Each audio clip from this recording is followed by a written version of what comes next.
Scott Carpenter. I wanted to do a little Sasquatch short here concerning vocals that the Sasquatch make. I've been asked, do they have language? And yes, they do. And they can mimic us. Excuse me. They have language and they can mimic us.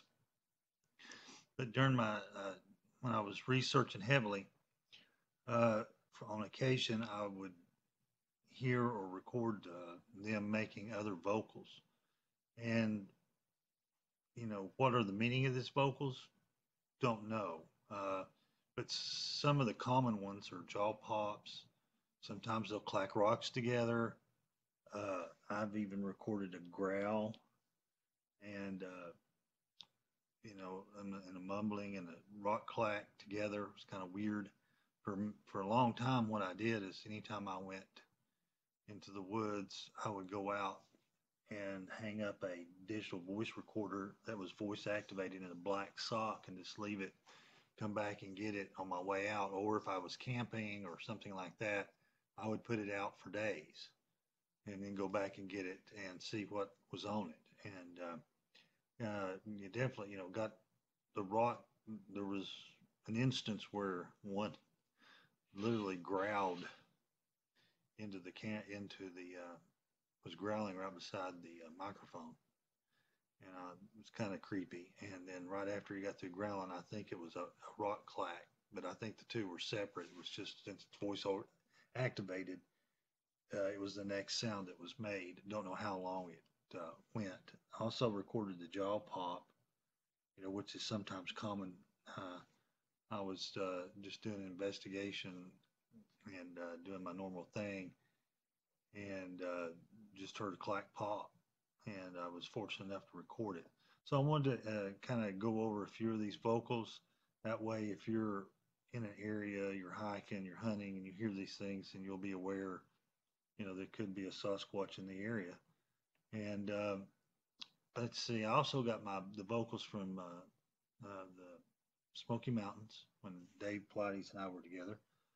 And also, when they were visiting my home, I would put a digital voice recorder, DVR, in the grill. It had a flip top on a little side burner, and I'd just stick it in there and shut that. Well, I would get all kinds of interesting clicks and knocks, and you could hear them eating dog food and all that stuff. But there was a couple times, and this one in particular, where they befriended my dogs. Now, a lot of people like, oh, they don't befriend dogs. Yeah, they do. It depends on the dog. Their dogs are like people, and the Sasquatch will interact with dogs that are friendly.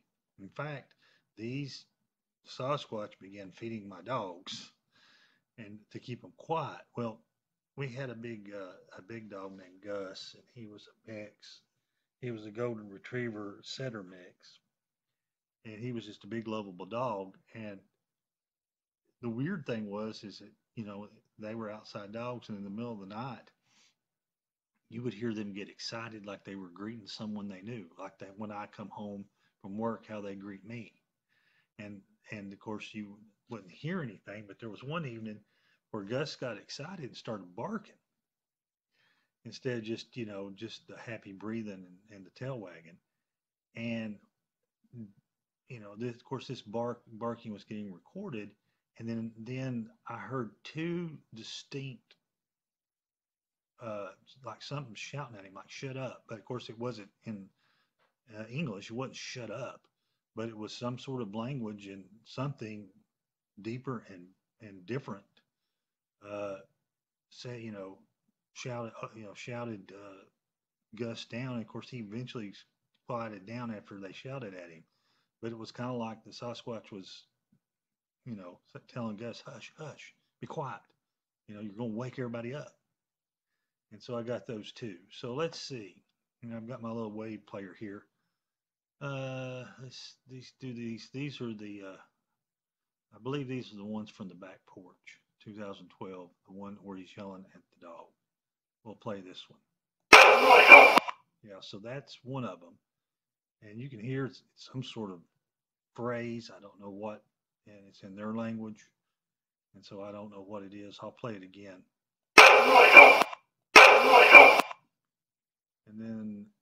another one later.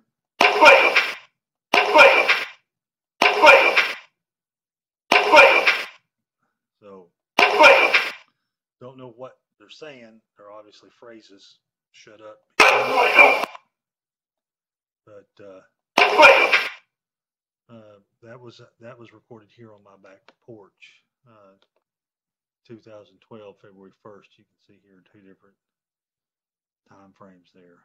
Okay, so here's a rock clack that I recorded during my research. I think this came from Baker's Creek. And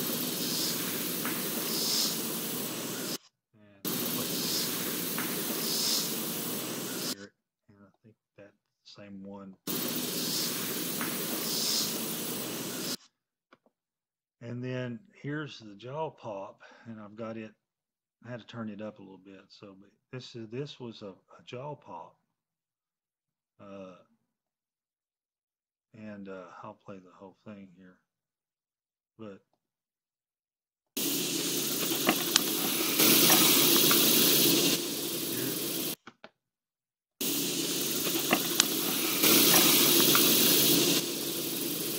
so he's definitely popping a jaw there. I'll just play that one section. Now this was just me out doing my thing, going to the feeding station, something like that, and had just the regular camera going, and it recorded this. You can hear me messing around, but here's the jaw pop again.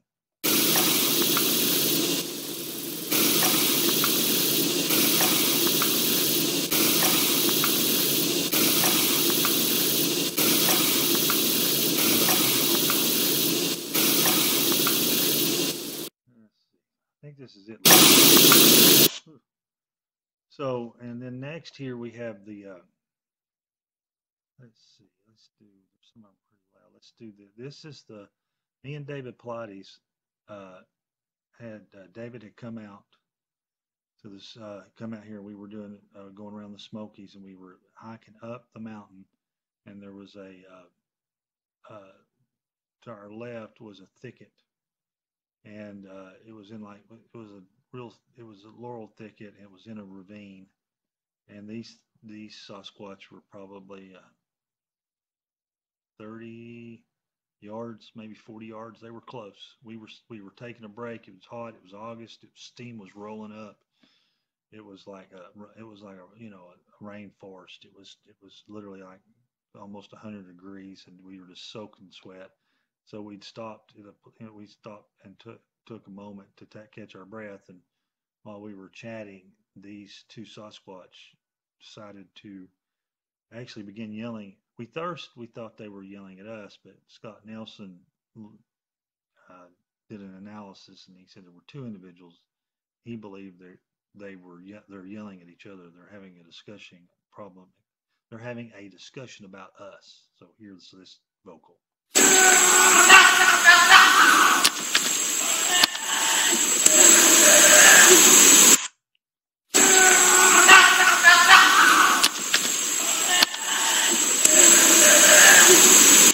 So I like it.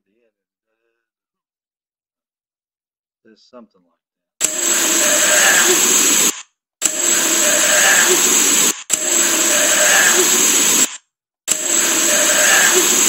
Whatever that means. And so I think this is what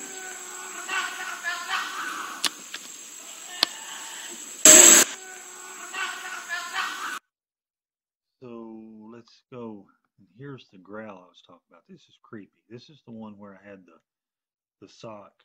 I had a black sock, had a DVR in it, and it was about 75 yards away from our camp in the woods, and it's like it was. And I hung it up. So I hung it up. It was on a limb, hanging over the trail, probably 8 to 9 feet, I guess. And this is really creepy.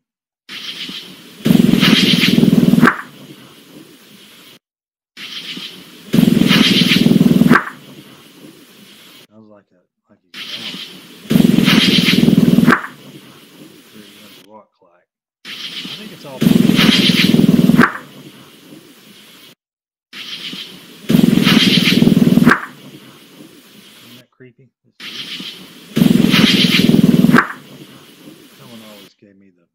heebie-jeebies. But so those are just some of the things that you could hear. This here, you could from the vocals from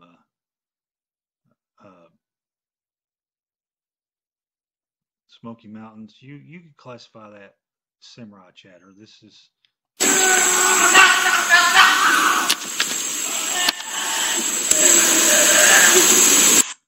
you definitely could classify that as samurai chatter. And if you hear that, then near you or close to you or directed at you, then obviously you've got a Sasquatch and you need to leave the area. And the jaw pops are other, odd things that you may hear, especially if you're away from people. Like I was in the middle of nowhere on the jaw pop.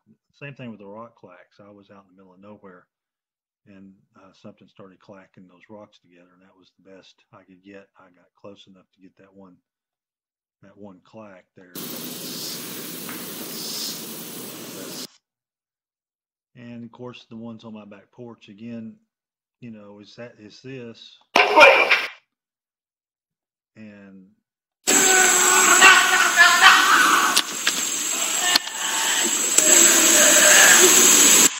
is that the same language? I think so. I think it's part of the same language. It's just this is a different phrase, a different Sasquatch, of course, a little bit deeper. And yelling, like I said, yelling at my dogs to be quiet. They're barking too much. So hope that helps you. Kind of give you an idea of some of the vocalizations you may hear if you've got a Sasquatch in the area, or if you hear them, you'll recognize the sounds and be cognizant and aware. So hope you enjoyed that. Hope it was informative. And till next time, you guys be careful out there. And I'll see you soon.